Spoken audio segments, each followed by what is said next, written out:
Billionaire father sees black waitress let disabled son lead a dance step and then changes her life forever. The silence that fell over Kingsley's Manhattan's most exclusive restaurant was so thick it seemed to have weight. Conversation ceased. Cutlery froze in midair and dozens of eyes fixed on the small space between the tables. 10-year-old Lucas Montgomery was visibly shaking. His legs, trapped in metal braces, wavered as he reached out to Diana Johnson, the restaurant's only black waitress. The live piano had just begun a soft melody, and the boy's impulse to ask someone to dance came without warning. "Sir, control your son." Manager Thornton's sharp voice cut through the silence. "That's inappropriate. This is not a dance hall, and our employees are not here to entertain children." Richard Montgomery, owner of Montgomery Investments and one of the richest men in the country, swallowed hard. It was the first time he had taken Lucas out to dinner in public since the accident that had partially paralyzed his legs 2 years earlier, a mistake he would not repeat. "Lucas, sit down." The order came low but firm. Diana remained motionless, her gaze shifting between the manager, the billionaire, and the boy whose hand was still hanging in the air.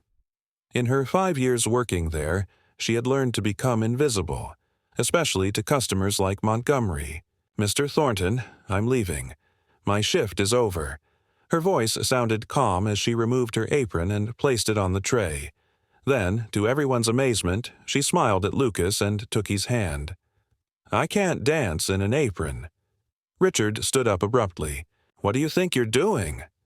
Diana held his gaze. "I'm accepting an invitation, sir." Before anyone could interfere, Lucas took a hesitant step forward. His foot dragged painfully across the floor, and the metal of his braces screeched. But Diana didn't try to guide him or hurry him. She simply adjusted her own pace to his.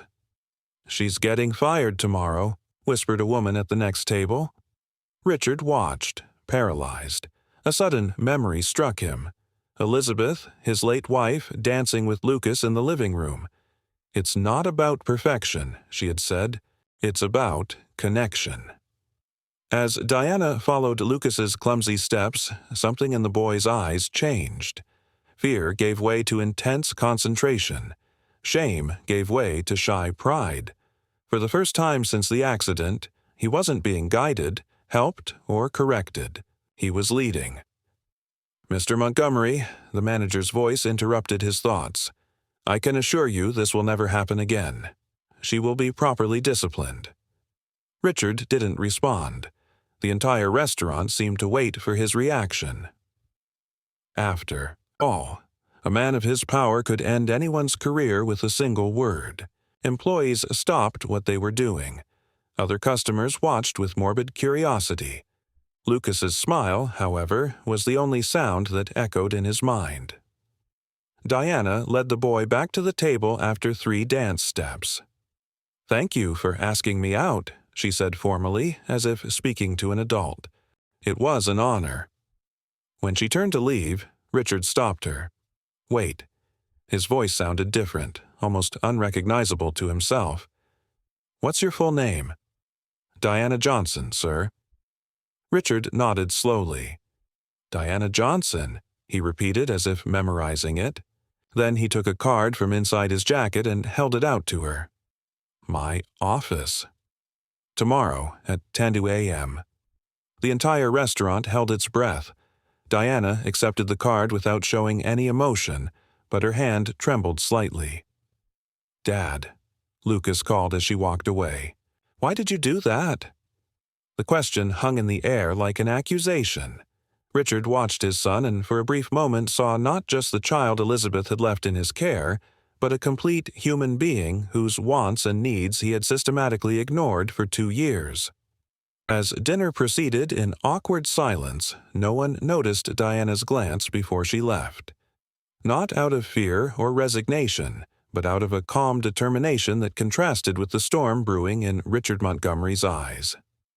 If this story about dignity and transformation is already touching your heart, Don't forget to subscribe to the channel to follow how a simple gesture of respect can spark a silent revolution capable of transforming lives forever.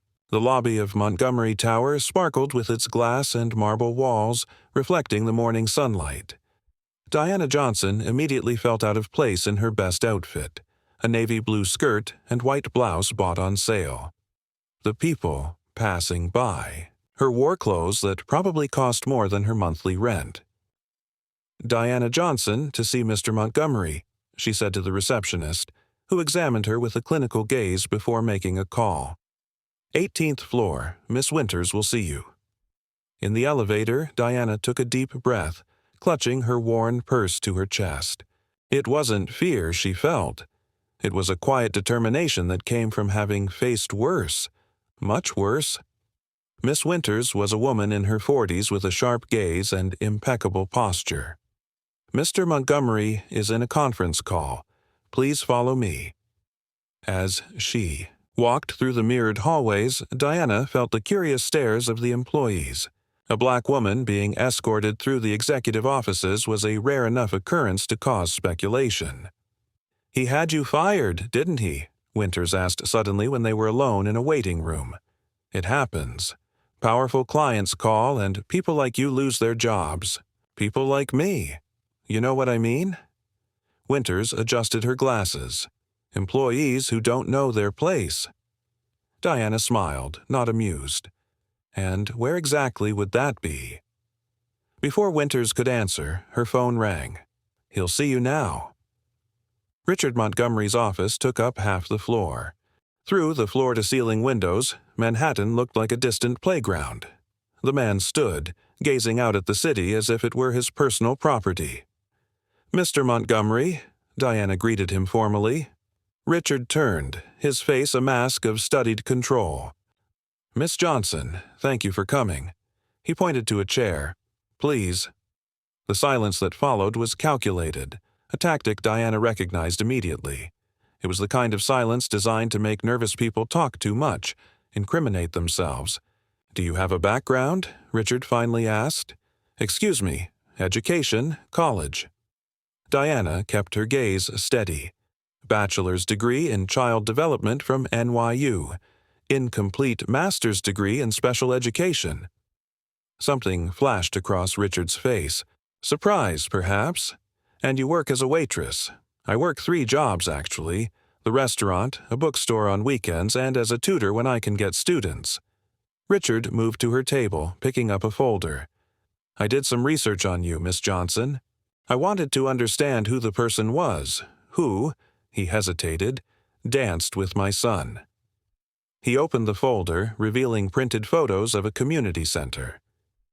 "Freedom Steps. You founded that. 6 years ago." Diana sat up straighter in her chair. "I co-founded it with my sister Zoe, a dance program for children with physical disabilities." Richard leafed through some documents which is now about to close due to lack of funding. Diana showed no surprise. Of course, he would find all that out in less than 24 hours. "I didn't come here to ask you for money, Mr. Montgomery." "Then why did you come?" "Because you invited me."